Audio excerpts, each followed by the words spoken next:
black men are just leaving their wives and their children for 3 days with no explanation? No, you want it to be for the streets.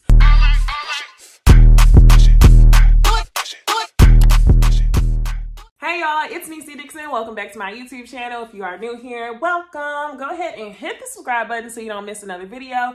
And if you're already subscribed, go ahead and hit the notification bell so you are alerted every time I post a new video. Tonight we're reviewing Real Housewives of Atlanta season 13. I got it this time, episode number 2, and we finally get the new peaches, y'all. Before I hop into this review, y'all, I first and foremost want to say thank y'all for 1,000 subscribers, y'all. It's 1,000 of us in here. It's so much to talk about. Thank you for deciding to subscribe. Hit the like button, comment below. If y'all want to talk to me on Twitter during the live shows, go ahead and follow me on Twitter at NeceyDixon. Y'all want to see personal stuff, go ahead, follow me on Instagram at NeceyDixon, y'all. Again, thank y'all for the support. Let's keep moving until we get the next 1,000 in here. Without further ado, y'all, let's get into the episode. All right, y'all, so first the episode starts off with Kenya, Latoya, and Cynthia, and they are at Kenya's house. This is the second time that Kenya and Latoya have met, and they are already buddy-buddy. Y'all, it's 93 degrees outside, and Kenya's titties are tittying, definitely sweating underneath, lots of boob sweats, lots of glistening, and all that other good stuff. Latoya starts talking about her background. She's Trinidadian, and Kenya and Latoya have this weird fake ass connection. Now, the things that anchor Kenya and Latoya is the fact that Mark is Trinidadian and Latoya is as well. So I think Kenya thinks there's something that she can learn from Latoya that'll get her closer to Mark.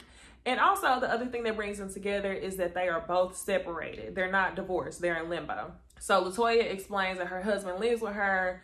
He served the papers to her, and Kenya is still going back and forth about how to move forward in her marriage.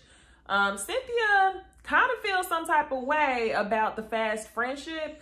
I don't know if it's a mixture of jealousy or if it's like, what is Kenya doing? Because this is not typical of Kenya to just pick any old body up and take them in under her wings and have this fake ass freak and frack relationship. Like, stop trying to make freak and frack happen. It's already done happened. It was done when Phaedra and Portia let it go, so let it go. Anyway, Cynthia invites Latoya to her Lake Bailey. Latoya didn't know the difference between the river or the lake or whatever, and for that reason, Kenya says that she'll be good friends with Portia. Portia is freshly released from jail, and she FaceTimes her mom and her sister on the phone in order to see her daughter. She speaks on meeting Breonna Taylor's mom and how she doesn't regret the experience that she had. While we're talking about Portia, we really didn't get much of her this episode. I'm really missing Portia in group scenes. And if this is all we're going to get from her this season, y'all, like, maybe she should have went part-time.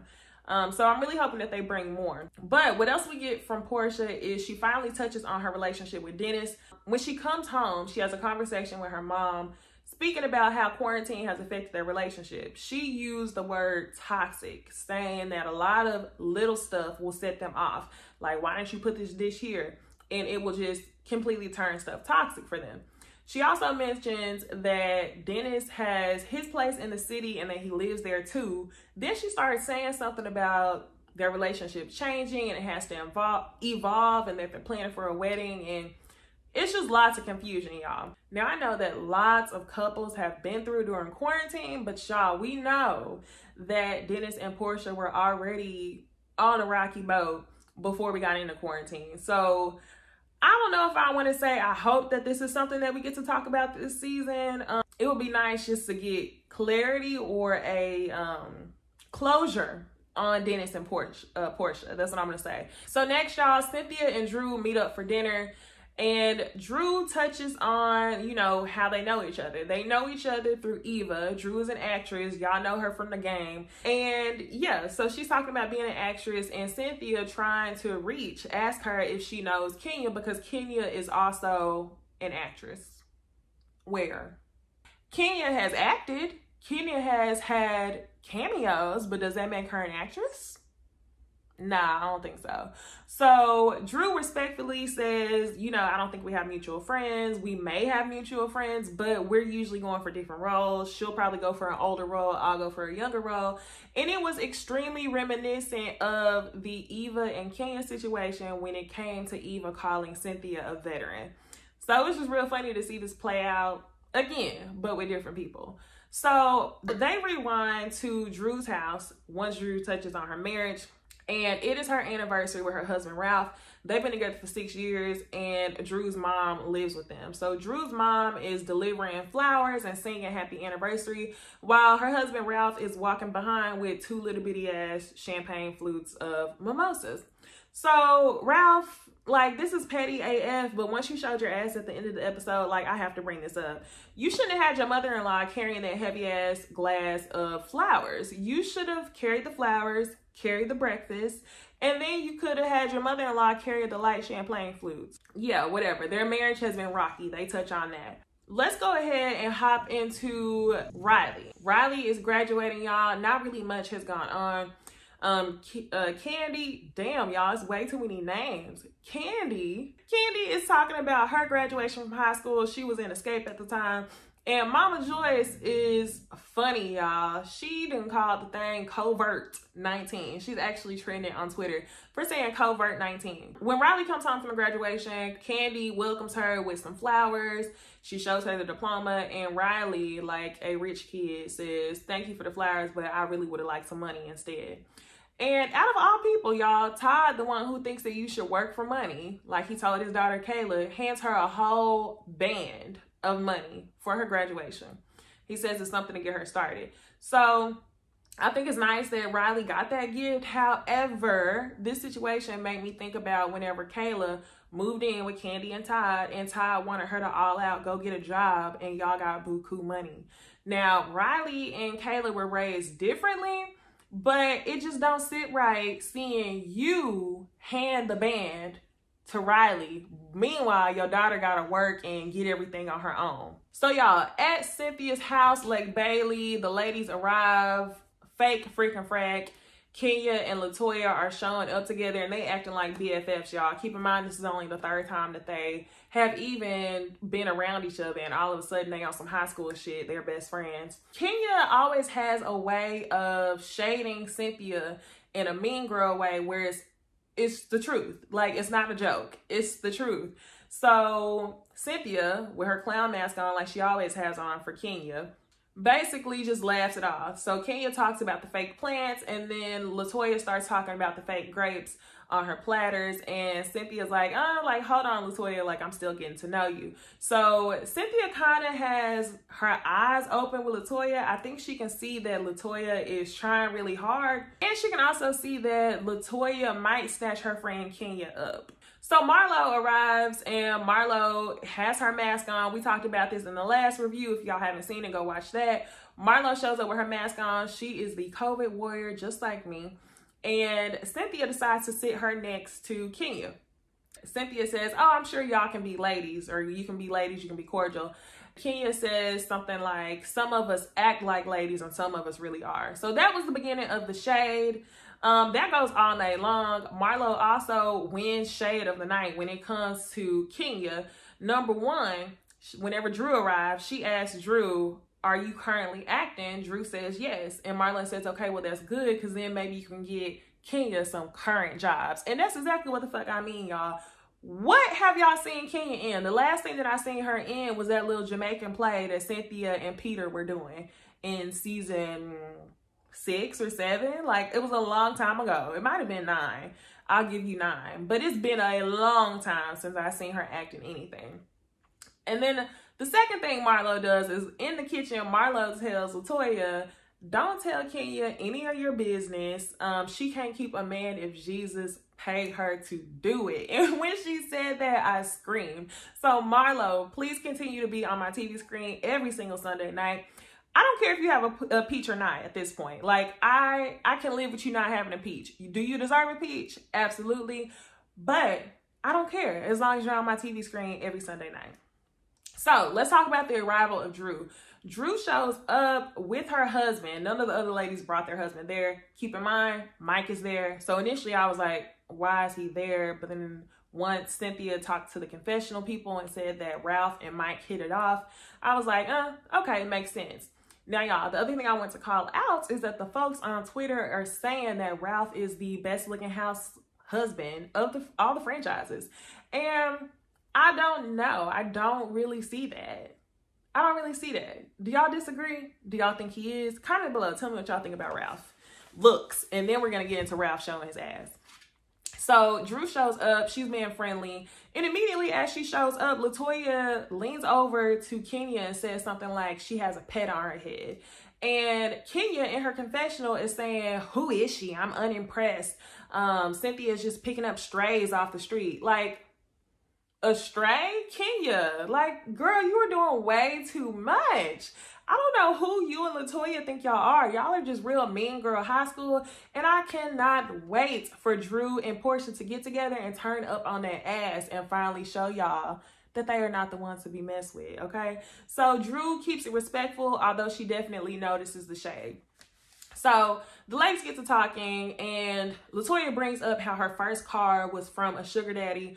Marlo mentions that she has never had a sugar daddy, which is not true. Like, that's all we've known. All we've known, Marlo, is to get things in return from rich men, specifically rich white men. It was just, what, not 2 seasons ago that they had a couple's dinner, and Marlo actually brought a date, and it was this random ass white dude who didn't say anything on camera. So for that reason, he was very sugar daddy-esque. I'm not mad at it. Bravo showed the clip. She didn't have her house paid for, her mama's house paid for, a car. So yes, live debt-free on a sugar daddy's dime. I'm not even mad at it. But let's not act like you are not known to have them in. So LaToya and the ladies are talking, and LaToya says, oh, I need to hook Kenya up with somebody.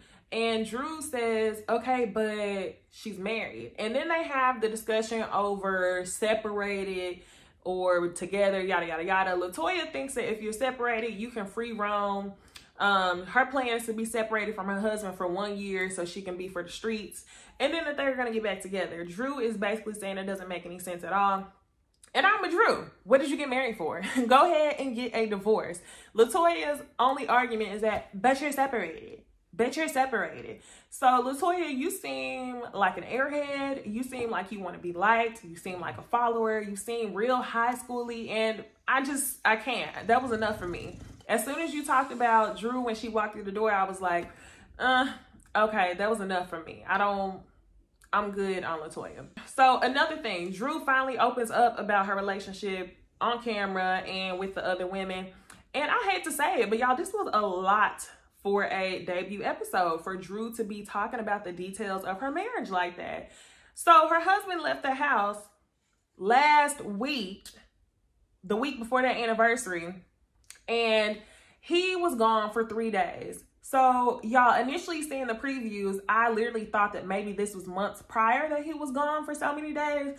But no, this was literally the week before where he was gone for days. Meanwhile, while she's having a conversation with the ladies, Ralph is down by the lake and he's having a conversation with Mike, telling him that he's not really happy in his marriage and that sometimes it's just best for him to leave. It doesn't make sense. So the dinner seems cool. The other thing that came from this is that Kenya and Cynthia both get up and go to the bathroom together on some high school shit, like we at a club. Y'all are at Cynthia's house. You know, whenever you at a club, you and your friend, y'all always go to the bathroom together. Why are y'all doing that at Cynthia's house? So anyway, Cynthia and Kenya go into the kitchen and they're having a conversation about Drew's marriage. Now, Kenya, I'm gonna need you to sit this one out. Number one, because your man lives in your phone. And number two, when you go see your man, not your man coming to see you, you stay in a hotel. So I'm gonna need you to sit this one out and get off Drew, like, real quick. So while they're in there and they start the conversation talking about Drew, they end up with Kenya telling Cynthia that she is going to go ahead and file, headed towards a divorce. And the way that she's going to do that is, number one, file for custody order. Number two, try to do a post-nup, which, Kenya, do you really think you can do a post-nup this far in the game? Like, if you're going to leave Mark and you know he's petty, he's not leaving without some coin. Now, he might try to give you a headache over this custody battle, like you said, but we know that he don't take care of the kids that he got now because you didn't want to answer the question in your confessional last episode. So it's not going to go as smoothly as what you're saying. And honestly, I think you know that. I think you're trying to prolong it in hopes that this marriage will repair itself and that you can have a success story and people won't be coming for your neck every season talking about you not being able to keep a man even if Jesus paid you to do. Y'all, this episode was an extra 15 minutes long. The last 15 minutes of the episode, we see Drew and her husband, and he's putting together a super cute anniversary dinner. Now, y'all, it was full of bullshit because we already know the week before he was gone for 3 days. So Drew is appreciating the dinner. She's all giddy at first, and then she starts getting down to questioning him. And as soon as she starts to questioning him, he just pulls all these fuckboy tendencies. He tries not to explain where he's at. He takes her all over the world before he does that. First, it's, oh, you don't want to understand what it's like to be a man. Then he tries to pull, you don't know what it's like to be a black man. So, Ralph, black men are just leaving their wives and their children for 3 days with no explanation? No, you want it to be for the streets. You was out here and you don't want to explain where you were at. She asked him where he was at. Then he says, I was at a beach. What are you being top secret for? Then she says, where are you at? He was at an ocean. He was at an ocean now, y'all. Then finally he says he was in Tampa. And furthermore, Drew continues to explain that, you know, y'all, she mentioned her husband's NIT. He has their house hooked with surveillance cameras and he watches them. She saw a screenshot in his phone of her and her mother sleep on the couch and the kids in the background, which was super weird. He denied ever watching them on camera. He never denied that they had cameras. He denied watching them on camera. Now, this was definitely giving me enough Jennifer Lopez vibes. Drew, I'm all for a happy home, but this ain't it. This is not it. And I really hate that he really tried to play your ass on your first episode of Real Housewives of Atlanta. But that's definitely one of the risks that you take whenever you make your storyline your marriage. So it absolutely sucks. So y'all, next week, I'm really hoping that we get Portia in a group setting. It looks like we will. I'm hoping we get Tanya. And yeah, y'all, Drew and Latoya, they're the new girls. Latoya, I'm really not feeling her. She getting on my nerves. She trying way too hard. Her and Ken trying to make frickin' frack. It ain't fracking. And Drew seems cool, but this whole marriage exploitation thing, like, I can't. So y'all tell me what y'all think. Number one, is Ralph the best looking house husband of all the franchises? I don't think so. And number two, what do y'all think about Drew's husband, Ralph, leaving for 3 days? He was definitely giving us fuckboy vibes. And then the last question I'm about to ask y'all is, what do y'all think about the newbie Latoya? Are y'all here for her? I know some people like her because she's real free-spirited, but she's just not my cup of tea, y'all. But that's all I got for y'all tonight. I hope y'all enjoyed this review. If you did, be sure to like, comment, and subscribe. And I will see y'all in the next video. Be sure to watch my video after this for the Real Housewives of Potomac Reunion Part 1. I'll see y'all in the next one. Bye.